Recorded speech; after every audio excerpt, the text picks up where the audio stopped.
We provide you the platform to turn your dreams into reality. Give wings to your aspirations with KR Mangalam University.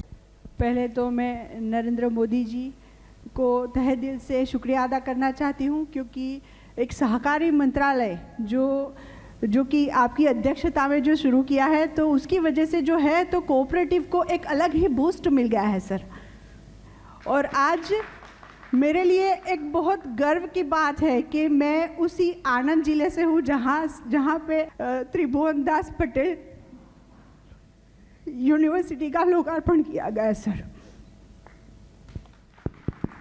Parliament में त्रिभुवन काका के नाम का बहुत विरोध किया था कांग्रेस ने, और मैंने जमकर खिंचाई की थी कि इनके नाम से ही होगा। ताली बजाई थी सर उस टाइम पे भी मेरी आंख में ऐसे ही आंसू आए थे।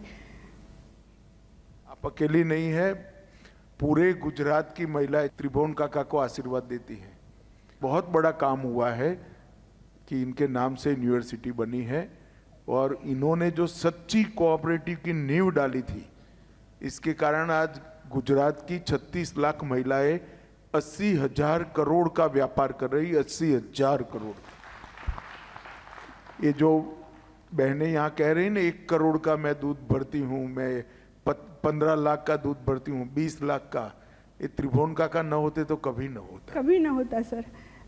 और मैं गायत्री पटेल उसी अजरपुरा गांव से हूँ जहाँ से अमूल की पहली नींव रखी गई थी। और 1964 में जब हमारे भूतपूर्व प्रधानमंत्री श्री लाल बहादुर शास्त्री जी एक रात के लिए रुके थे, और फलस्वरूप एनडीडीबी की रचना हुई और श्वेत क्रांति की शुरुआत हुई। मेरी बात करूँ तो मैं बीकॉम ग्रेजुएट हूँ और डिप्लोमा इंफॉर्मेशन सिस्टम्स मैनेजमेंट किया है। मेरे पिताजी जो है तो वो मुझे वकील बनाना चाहते थे, और मेरी इच्छा थी कि मैं शादी करके फ़ॉरेन चली जाऊँगी, और मेरी शादी भी उसी लड़के से हुई जो यूएसए में था।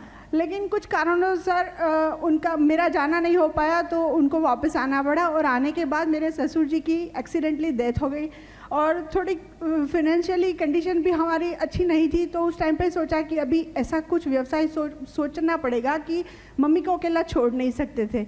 तो इसके लिए हमने पशुपालन व्यवसाय को चूज़ किया। तो उस टाइम पे लोग बातें कर रहे थे कि भैया ये लोग फैमिली बैकग्राउंड मतलब घूमने फिरने वाले लोग हैं, तो पशुपालन में कैसे ही टिकेंगे, तो 2 साल में शायद बंद कर देंगे।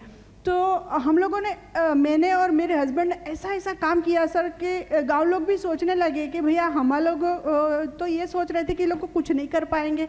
तो ये लोगों ने सच में साबित कर लिया कि पशुपालन व्यवसाय में ये बहुत आगे जा सकते हैं। तो उन्हीं लोगों ने मुझे अजरपुरा डेयरी कोऑपरेटिव सोसाइटी की अध्यक्ष के रूप में चुना। आपके पास कितने पशु है? सर मेरे पास 80 पशु है। 80 पशु है। हाँ। और अजरपुरा डेयरी कोऑपरेटिव सोसाइटी के अध्यक्ष रूप में चुना गया, और मैं मेरे जैसी कितनी बहनों को आज प्रोत्साहन देती हूँ कि भैया आप लोग घर में से बाहर निकलो, फ़ोन में ज़्यादा आप अपना टाइम ख़राब कर रहे हो, इससे पहले आप उसे खा जाओ।